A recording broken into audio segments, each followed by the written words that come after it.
Waalaikumsalam. Ya baik, silakan dulu. Terima kasih Pak. Ya bagaimana kabarnya hari ini? Alhamdulillah kabar saya baik Pak. Oh baik ya. Jadi dari tadi kan dari kelas belajar apa di kelas tadi? Di kelas tadi itu Pak belajar bahasa Inggris. Bahasa Inggris ya. Bagaimana menurut Nafadil itu bahasa Inggris yang dibawakan oleh gurunya? Menurut saya Pak bahasa Inggris itu agak susah sih Pak karena saya juga kurang mengerti. Oh, Nafadil ternyata tidak suka bahasa Inggris ya. Nafadil ini sukanya mata pelajaran apa? Saya sukanya itu Pak pelajaran yang menghitung seperti matematika, fisika itu. Oh, Pak. jadi Nafadil ini lebih suka ke matematika ya. Saya juga bapak juga itu sangat suka dengan mata pelajaran matematika yang berhitung Pak.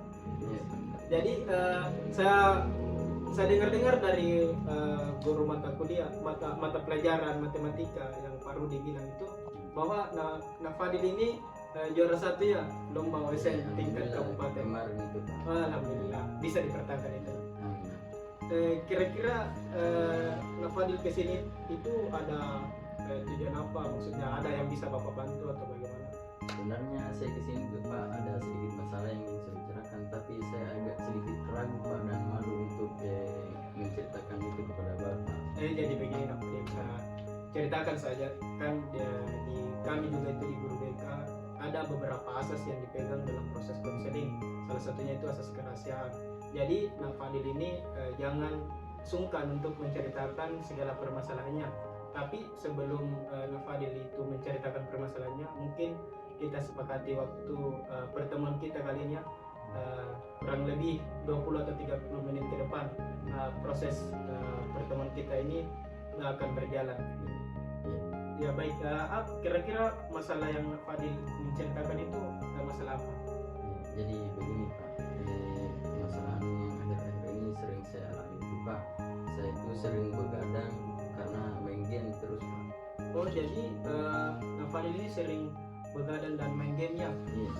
Jadi dari begadang dan main game itu apa yang Fadil bisa rasakan? Yes, kalau saya itu Pak main game, saya merasa senang dan nyaman akan game itu Pak, karena saya mendapatkan kesenangan pada saat saya bermain game Pak. Jadi saya lakukan itu hingga pagi sampai begadang. Oh jadi kamu merasa senangnya ketika bermain game dan nyaman.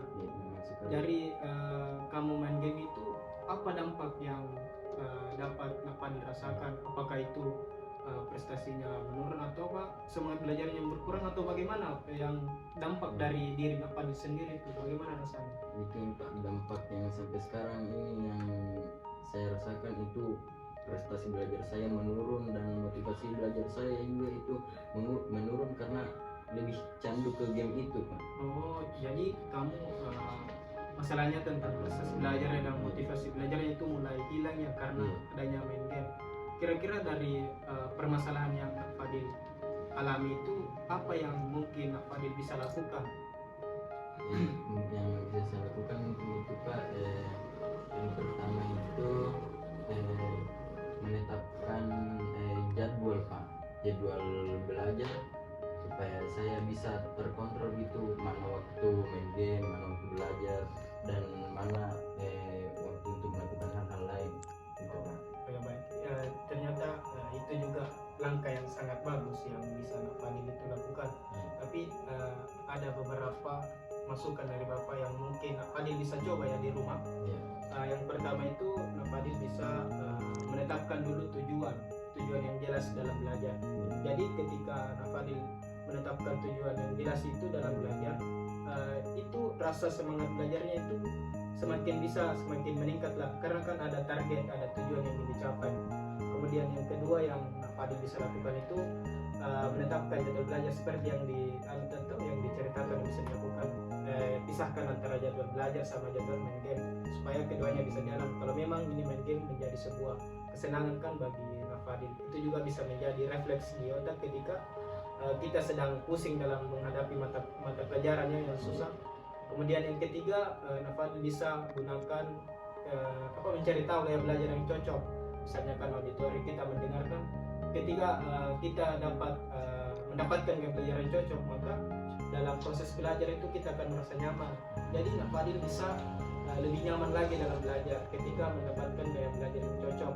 Kemudian yang terakhir yang bisa Bapak berikan itu, Nak Fadil bisa gunakan gaya belajar yang bervariasi, misalnya kan menulis, membaca, kemudian berhitung, itu bisa menghindari kebosanan dalam belajar. Itu bisa yang bisa Bapak berikan masukan kepada Nak Fadil. Oh iya, nampaknya waktunya juga hampir habis, waktu jam istirahatnya ya. Mungkin itu sesuai dengan kesepakatan kita di awal bahwa pertemuan kita ini berjalan kurang lebih 20 atau 30 menit ya. Ya baik, bagaimana perasaan Nak Fadil ketika sudah bercerita dengan Bapak? Perasaan saya itu Pak sudah mulai lega karena saya sudah bisa mendapatkan jalan keluar dari permasalahan saya itu Pak. Ya baik, berarti Nak Fadil ini bisa atasi masalah-masalahnya ya. Dari apa pembicaraan kita, apa yang mungkin Nak Fadil bisa simpulkan? Baik Pak, pertama mungkin bisa simpulkan yaitu menetapkan tujuan belajar saya supaya saya bisa menetapkan target sampai mana saya harus mendapatkan target tersebut. Yang kedua itu menetapkan jadwal agar jadwal saya setiap hari itu teratur antara game dan belajar. Yang kemudian yang ketiga itu menetapkan gaya belajar yang saya sukai Pak, atau seperti auditorium yang Bapak sebutkan tadi. Kemudian yang terakhir itu menetapkan gaya belajar yang bervariasi gitu Pak. Yang masih baik. kesimpulan dari sana. Jadi Nak Fadil ini sudah menangkap ya apa yang Bapak berikan ini. Ada sedikit catatan, mungkin Nak Fadil bisa catat setiap perkembangan ketika Nak Fadil lakukan poin-poin yang Bapak jelaskan tadi. Misalnya kan bagaimana perkembangan Nak Fadil ketika menetapkan tujuan belajar, bagaimana perkembangan belajarnya. Ini mungkin bisa dibawa pulangnya, catat perkembangannya, itu tugas dari Bapak. Ya baik, kayaknya juga guru mata pelajaran yang masuk Pak Rudi tadi kan, kan mata pelajaran matematika kan setelahnya ya. Itu kan mata pelajaran kesukaan Nak Fadil. Jadi lebih baik Nak Fadil menunggu lebih duluan di kelas daripada Pak Rudi yang menunggu. Terima kasih Pak. Ya, semangat ya. Semangat. Mungkin teman-teman observer bisa memberikan balikan atau tanggapannya tentang proses konseling yang dilakukan tadi. Mungkin dari sahabat Alif dulu, bagaimana tanggapannya? Baik, terkait dengan proses konseling ya yang dilakukan oleh saudara Rafli dan saudara Fadil, yang dimana saudara Rafli sebagai konselor dan saudara Fadil sebagai konseling. Adapun tanggapan saya pribadi mengenai proses konseling yang dimana itu yang pertama kekurangannya yaitu kurangnya gestur tubuh atau kontak fisik, yang dimana itu keterampilan attendingnya kurang sih, sentuhan tubuh. Yang kedua itu kayak keterampilan mengakhiri konseling kalau tidak salah. Di situ kurangnya kata-kata motivasi dari seorang saudara Rafli. Mungkin itu saja, dan kalau kelebihannya menurut saya selimnya itu bagus sih. Itu sih menurut saya terkait dengan Mungkin dari sahabat Rahmat. Mungkin pendapat saya tentang proses konseling tadi antara Pak Rafli dengan muridnya yaitu Nak Fadil. Saya lihat dari proses konseling tadi itu menurut saya itu sudah bagus, melakukan proses konseling secara terstruktur atau tersistematis dari attending sampai mengakhiri konseling. Mungkin begitu. Ya baik, terima kasih. Sahabat Rifki mungkin.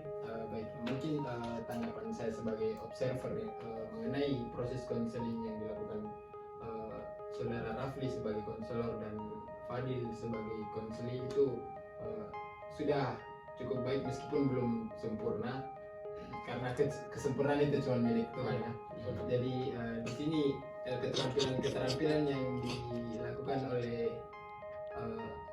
saudara Rafli itu sudah cukup baik.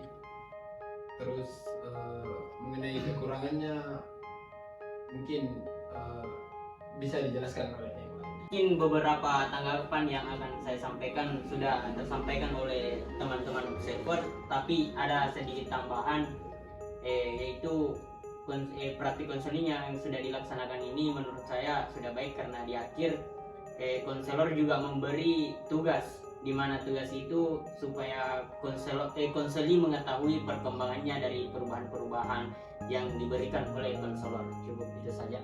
Terima kasih pada teman-teman observer. Semangat terus, semangat bagi anak Fadil.